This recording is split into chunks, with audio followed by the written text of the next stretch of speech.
माझं एवढंच म्हणणं आहे की पत्र पाठवण्या पहिले एवढं लक्षात घ्या का तुम्ही जे अन्न खाता तो अन्न आमचा शेतकरी बनवते। तुम्ही जे अन्न खाता तो अन्न आमचा शेतकरी बनवते। तुम्हाला विचार नाही करत आहे, तुम्ही डायरेक्ट पत्र पाठवता आंदोलन करा नाही तर जेलात टाकीन।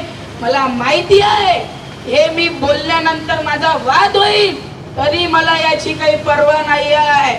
जर तुम्हाला जेलात टाकायचं असेल तर मी 18 वर्षाचा खालचा आहे, पहिले मले जेलात टाका, नंतर आमच्या भाऊले पत्र पाठवा।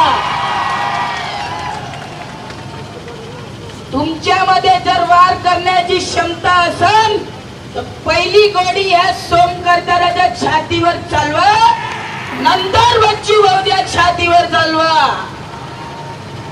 हे सांगतोय।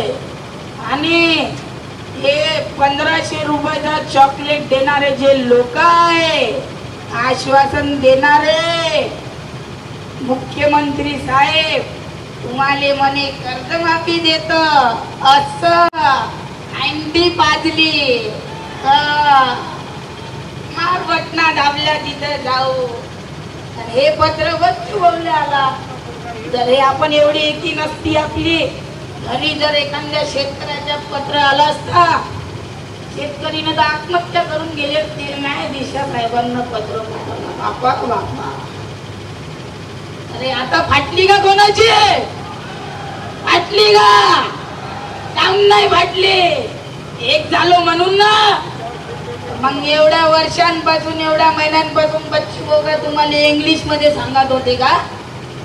हा, एवढ्या वर्षापासून जर तुम्ही ना डोळे उघडले असते, एक झाले असते तुम्ही, ही नौबतच नाही आली असते आपल्याला आंदोलन करायचे। आता इथे जे आहे साले गांडू कोण आहे, तो पाठ दाखवून घरी जाऊन राहिले। शेतकऱ्यांची औलादच नाही आहे, ते कोण आहे तर घरी गेले साले। वा, माझा बाप शेतकरी नाही आहे, माझा बाप व्यापारी आहे, कपड्याची दुकान आहे माझ्या घरी, आणि मी सिंधी समाजातला आहे, तरी मी मराठी बोलतो आणि शेतकऱ्यांसाठी लढतो। इथं ना माझे बाबा आले ना कोणी आला, मी एकटा काकांसोबत आलो आहे। काकांना मी ना आर्मी मध्ये म्हटलं होतं, काका मी उद्या येऊ की तुमच्या सोबत चालू? काकांना मला वाटलं तू म्हणे उद्या आहे म्हणे, काले म्हणे आता येते म्हणे एवढा गर्दीत म्हणे।